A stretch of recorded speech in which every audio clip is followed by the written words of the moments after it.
4th and goal, game on the line, need a hot dot to secure the win. Don't worry, I got your bag. Yo, what is going on, Eat Nation? In today's Madden 24 tip, we are going to be in the 2-point conversion to go scenarios. The best part about this is that you can utilize this type of concept in any playbook. Now, of course, I'll be in the Chiefs playbook, and the scenario and formation that I'm in is going to be deuce close, but all you need is a tight formation in gun in order to really execute this. Now, of course, if you want to utilize exactly how I do it, I'm going to be in the Chiefs playbook, and of course this formation is going to be in a plethora of playbooks considering how basic it is, but I'll put it in the description. But of course, the Niners, Bears, Browns, Cardinals, Chiefs, Colts, Commanders, Dolphins, Eagles, Panthers, Ravens, and of course the Texans. Now, the play I will be utilizing, but you can kind of utilize this in almost any play in this formation, is going to be mesh spot. Now, the most popular defenses that I go against when I'm in these type of scenarios is going to be man blitzing, and then cover 2 specifically. So of course that's what we're going to be dissecting today. All right, so I picked cover 2 on the defensive side, and from the play art, all we're realistically going to be doing is putting Deebo Samuel on this fade route. He's going to be read number 1 on this play, and we're going to throw it to him as soon as he kind of shimmies on the fade, and then before he starts running towards the corner pylon in the back of the end zone. He's going to be read number 1, and of course read number 2 is going to be George Kittle on the drags, and I'll block McCaffrey, the running back, just to get more time in the pocket. But the drags are going to be the reads 2 and 3 on this play, but realistically you probably won't be going that far, especially when you see zone defense, more specifically cover 2. So what I mean by throw it to him as soon as he shimmies is just call hike, and then right there you're just going to throw it to him in the back. I'll usually give it like a downward precision pass, and I'll possession catch it to make sure. And it's pretty simple, just like that. It's pitch and catch. Like, you have to practice the timing a little bit, because if you notice a zone defense, you're calling hike, throwing it right away. So you do have to be a little bit quick on your feet, quick with your fingers on it. And other than that, it's pretty simple, pretty straightforward type of a play. So one more time. Just like that. That's like the most perfect case scenario, is when you throw it perfectly. He won't even get hit usually. At this point, I kind of stopped kicking field goals. I just go for 2 now, because it's almost so consistent, so easy, in order for you to get that easy animations, in order to get that 2-point conversion.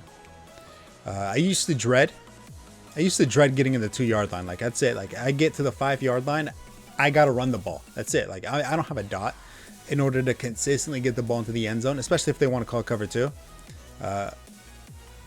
But now like, I encourage it. And it's this simple, this easy. Now, but if the user does specifically go towards the fade route, you're going to have to throw it to the drags, obviously. And because the user specifically has to go there, it'll be a huge hole in the middle of the field. But realistically, you're not necessarily trying to go for the drags. You're going straight to Deebo on that fade route. Now, let's hop into some man defense. So I picked man blitz because I do see that a lot. And what you're going to do is you're going to, of course, put Deebo on your fade. You're going to block McCaffrey because you need a little bit more time in the pocket. And you're also going to put Ayuk on another fade. So both receivers on the outside, you want to put on a fade. Why? Because it doesn't hurt to give yourself another read on this play. So what you're going to do is just call hike, and instead of throwing it to one of the outside receivers when they're shimmying, you're going to throw it to them once they start running to the corner of the pylons. And you're going to notice that for some odd reason, they completely torch their man.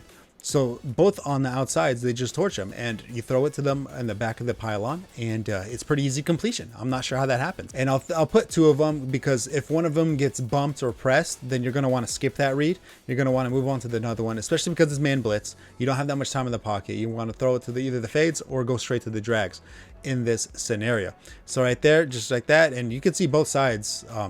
Ayuk and Deebo, they do a very good job torching it. So one more time, we'll go to Ayuk this time around, and just it's a pretty easy torch. So we'll block the running back, and if you happen to miss it, or you don't like the read, or they both get pressed, then the drags are going to be the go-to routes on this play, because for some reason, when the collisions happen all through the middle of the field, the drags will get pretty easily wide open. And because there's 2 drags going across the field, that all you got to do is just kind of wait for the user to pick and choose which one he specifically wants to go to, or if he specifically tries to take away the fade from you, then you got a pretty easy and free read. But I mean, you're mostly going for the fades on these ones. And And if you see him in cover 2, what's stopping you from putting fades on both sides to really stop the user? Well, nothing. You can do it. But of course, to keep it simple, explanation wise, I only did 1 fade. But of course, something like this, you're going to want two fades. Now, of course, you saw them actually both sides. The corners did a good job guarding it, but they can't guard the drag too as well. So it's pretty nice of a play for you to really utilize yourself. So one last time, I'll call it quits. I don't want to waste too much of your guys' time, but this is a really nice play. Really nice play in the goal-to-go situations that anybody could easily utilize it because it's just a hot route and not necessarily any type of specific or special route combination that we're utilizing.